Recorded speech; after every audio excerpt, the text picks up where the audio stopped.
Bonjour les amis, aujourd'hui nouvelle vidéo contenu féminin très intéressant puisque aujourd'hui on va voir si vous avez la capacité de devenir une wellness. Alors je sais que c'est une catégorie qui vous fait grandement rêver. Bien. Et je suis aujourd'hui avec ma chère, comment c'est ton prénom? Chloé, l'enflure. Salut. Chloé qui est coachée par Vincent. Donc encore une fois, je n'interfère pas dans son coaching, c'est juste que je la prends comme cobaye. Je vais vous expliquer pourquoi devenir une wellness c'est particulier et tout le monde ne peut pas devenir wellness. Pourquoi ce n'est pas vous qui choisissez la catégorie et c'est plutôt la catégorie qui vous choisit.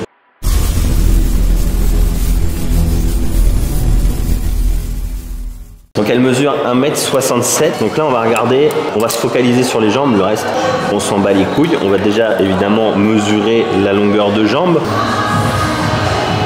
Il est où ton nonos? Il est là. Il y a trop de gras par-dessus. Il est là, je crois. Merde, j'ai perdu. Là.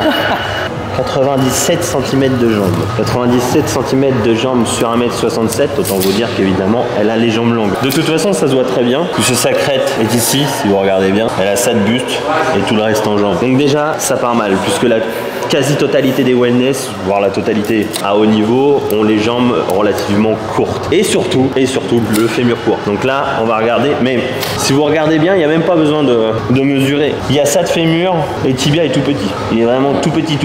Donc là déjà, c'est mort en fait.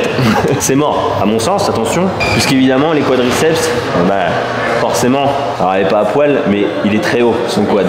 Donc forcément, déjà en termes de galbe, c'est difficile. Par contre, là où ça a l'air d'aller, c'est que tu as, je pense quand même, le bassin est quand même assez horizontal. Ouais. On voit le galbe ici. Donc évidemment, il y a une couche de fat, mais bon, elle est minime. Et bon, mine de rien, tu es quand même plus stable au squat, ça c'est sûr, mais ça changera pas que tu auras quand même du galbe ici, mais pas un galbe comme quelqu'un qui a les fémurs courts, forcément. Et là, en termes de squat, forcément, c'est la merde, et on va aller voir ça en salle. Les soucis qu'une telle longueur de fémur pose lorsque vous squattez, mesdames, et qu'est-ce que ça engendre comme point fort, point faible, bref, les conflits anatomiques. Et on va regarder ça.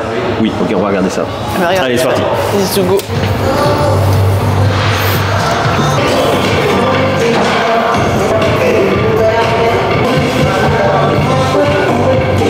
Tes chaussures. Donc c'est parti, on va regarder le mouvement le plus utilisé par les femmes, c'est-à-dire le squat. Bien souvent vous voulez des quads et du fessier, mais on va voir sur quel morpho vous aurez soit du fessier, soit du quad. Et squat comme s'il y en était normalement, tel que tu le fais. Donc, première chose, évidemment, on voit bien sa longueur de fémur. Lorsque vous avez une grande longueur de fémur, mesdames, le squat va vous faire le cul. Vous n'aurez pas le choix, ça vous allez tout prendre dans le fessier. Donc ça peut être une bonne chose, mais pour celles qui veulent développer leur quad, le back squat va possiblement être une mauvaise solution. Hein, encore une fois, si je lui avais mis une barre là, enlève tes mains. Voilà, tout de suite, vous avez vu, le porte-à-faux est immense. Elle est obligée de se pencher. Et ça, c'est dû évidemment à sa longueur de buste, elle a le buste court, mais aussi à sa longueur de fémur. La souplesse de cheville est bonne puisque le tibia est court. Évidemment, si son point de levier ici était vachement plus loin, elle aurait, je peux ? Oui, vas-y. Elle aurait dû évidemment avancer et tout de suite, vous voyez, le pied vient à l'intérieur et évidemment, le talon se lève. Dans ce cas de figure-là, le squat, c'est tout dans le fessier. Ouais. T'as squatté longtemps ? Beaucoup, plus par performance. Ouais. Donc ça c'était pas mal, mais après j'étais facilement limité. Ouais. Le fessier est bien galbé, hein, vous voyez, ça pousse. Donc ça c'est une bonne chose. Évidemment, tu as tout pris dans le cul et rien dans les quads. Donc on va regarder dans ce cas-là comment adapter pour que ça devienne tout de suite un exercice beaucoup plus quad. Ça marche?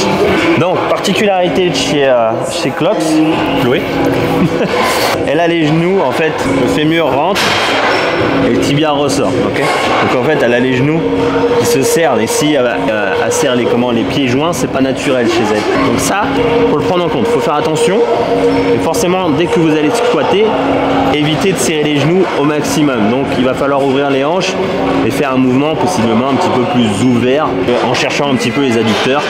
Ce sera pas dérangeant mais ce sera surtout moins dangereux. Ok, donc remettons en position squat normale. Ce qu'on veut éviter c'est ça, c'est qu'elle puisse se pencher en avant et agrandir cet étirement. Ok, donc ce qu'on veut c'est une grosse flexion de genou. Là on a une grosse flexion de hanche. On va y remédier. Largeur de hanche. Ouais, à peu près. Ok, donc là je lui ai demandé naturellement qu'elle se positionne. Donc vous voyez tout de suite forcément la flexion de genou est bien plus grande et effectivement elle ne tient pas. Forcément la flexion de hanche est moins grande. Là tout de suite on sera sur un mouvement de quad. Par contre elle a fait une erreur, c'est qu'elle s'est mis totalement le pied dans ce sens là. Donc là il n'y a plus rien pour pousser la charge. En fait si je lui mets une charge là, elle va la pousser vers l'avant et elle va être déséquilibrée. Donc avance un petit peu tes pieds. Vous mettez juste la paume de vos pieds, donc l'appui qu'il y a juste avant vos doigts. Et vous voyez, ça ne change rien, elle est limite encore plus droite. Donc c'est parfait. Donc là, on est sur un back squat. Son centre de gravité, il est ici. Ok, donc on est vraiment sur le bout des pieds au final. Donc c'est pas forcément une bonne chose. Donc on peut encore l'améliorer. Vous voyez, je l'ai mis en front squat. Je pensais que ça allait améliorer, mais en fait pas du tout. C'est encore pire. La charge est bien devant. Donc en fait dans ton cas, un back squat, oui, mais pied surélevé sera beaucoup plus ciblé quad. Évidemment ton fessier va prendre aussi, mais il faut absolument que tu relèves tes pieds. Ça c'est primordial. Déjà congestionné. T'as vu? Le front squat n'est pas forcément obligatoire. On l'avait essayé une fois avec Vincent. Ouais, t'étais pas probant non plus. Non, forcément. Voilà, tout de suite, en fait, quand tu descends, ton centre de gravité il est devant le pied. C'est ça, même je sens que je suis beaucoup plus, tu pars même en relevant les coudes. C'est ça. Donc le front squat n'est pas forcément obligatoire. Parfois un back squat bien fait, juste jambes surélevées, forcément ce sera bien. Même moi plus à l'aise. Et je sens que c'est beaucoup plus vertical aussi. C'est ça. J'ai moins tendance à compenser aussi vers l'avant. Et puis du coup ton gainage sera meilleur et puis il sera beaucoup moins dangereux, c'est sûr. Ouais, et c'est beaucoup plus stable. Et en fait dans ton cas à toi, même fémur long, en fait le front squat il est totalement à bannir. Ouais. Parce que là tu es au-delà des pieds, tu vas te niquer. Ça. Sur le long terme, tu vas te niquer. Ton porte-à-faux sera bien plus. La pression que j'ai sur les genoux aussi. Les genoux, le dos, tout va prendre. Surtout si tu arrondis le dos. Clin d'œil. Non, il y a quand même une certaine adaptation. L'autre enfant violet, là, il n'est pas d'accord, mais je suis d'accord avec lui, il y a une certaine adaptation à avoir à ce niveau-là. Donc, fémur long. Alors, attention, quand je dis fémur long, vous avez tous votre taille propre à chacun, ok? Donc, dans le cas de Chloé, je vous montre ce qui est spécifique à elle. Évidemment, ça va vous mettre sur des pistes pour vous, mais ne prenez pas ça comme quelque chose de général. Au contraire, c'est tout sauf général, c'est pour Chloé. Je veux vous montrer que chaque presse a son importance. Votre exécution sera toujours différente pour chacune. Ça pose.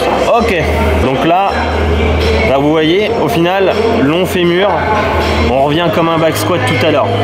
Même si le plan est quand même assez incliné, il y a une grosse flexion de hanche. Ok, donc même dans ce cas-là, si Chloé faisait de la presse comme ça, quoi qu'il arrive, ce sera un mouvement de fessier principalement pour elle. Même si elle va sentir les quads, évidemment, il bosse, mais ce sera principalement un mouvement de fessier. Et vous pourrez rien y faire, il y a certaines presses comme celle-là, alors évidemment on en a d'autres, mais même si, vas-y, mets pieds joints, éventuellement pieds joints, mais vous serez un petit peu plus sur le chef latéral, mais dans tous les cas ça restera quand même une grosse flexion de hanche. Donc là évidemment ça étire aussi les ischios, ah, on s'entend. Et en plus si vous regardez bien, elle a l'ischio quand même assez haut sous le fessier, donc c'est possible qu'elle sente les ischios. Donc on va passer sur une presse circulaire, on va voir la différence, si elle serait mieux sur une presse circulaire ou pas. Vas-y, montre-moi. Ah, donc là déjà, vous voyez, on est sur une bien plus grande flexion de genou, hein, contrairement à ce que disait Nassim, que les presses circulaires n'étaient pas top. En revanche, il y a un trou. Donc là, place tes pieds un petit peu plus haut. Descends un petit peu quand même, t'es monté un peu haut. Voilà. Là, évidemment, c'est une presse qu'elle pourra déjà plus utiliser sur les quads. On est sur une bien plus grande flexion de genou. Alors évidemment, on reste quand même sur une grande flexion de hanche. Ça, vous n'y pourrez rien. Hein, là, on est sur un long fémur. Mais une presse droite, pour le coup, sera moins bien qu'une presse circulaire pour les quadriceps. Donc encore une fois, c'est propre à chacun. Et vous voyez que faut pas toujours écouter tous les influenceurs qui n'adaptent rien à personne. Là, vous avez un parfait exemple de ce qu'une presse circulaire sur des fémurs longs pourrait faire. Et c'est pour ça, entre autres, que Manon IFBB Pro, qui a des fémurs quand même assez longs, se sent bien meilleur là-dessus que sur une presse droite. Et pourtant, le dernier coup, je lui ai fait faire une presse droite.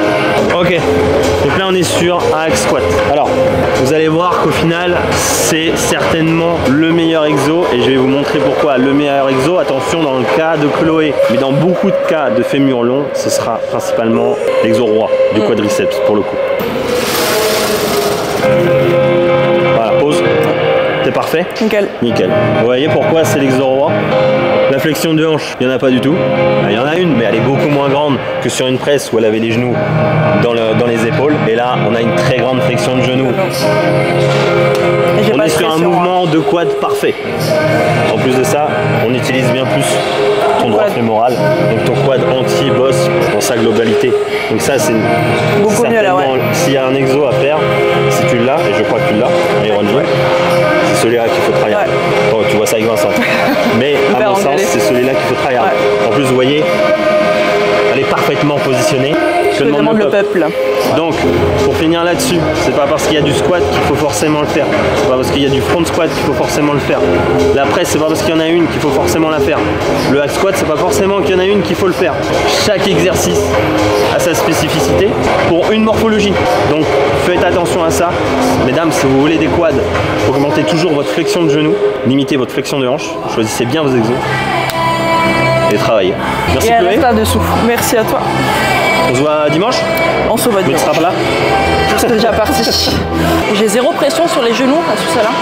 Figure-toi que c'est normal. En fait, tout le porte-à-faux que tu as là-bas ou sur une presse, tu l'as pas. Plus de pression. Tu l'as pas. Chloé est coach sur Paris. Tu coaches où principalement? Toute la région parisienne. Toute la région parisienne. Donc, mesdames, si vous voulez quelqu'un de compétent, allez voir Chloé. Merci Pierre. Et nous, d'ici là, on se voit dimanche prochain. Toujours au rendez-vous. Toujours au rendez-vous. Des bisous. Yeah. I wanna be the best in the game, invest in my name. Check no restraints, I'm obsessed with the pain. I ingest, I retain, assess and I change. Possessed by the thought I'll be free one day from society's restraints. Money, clout and fame, mud, disease, a plague. We all love to hate, have to play the game, have to make a name. All our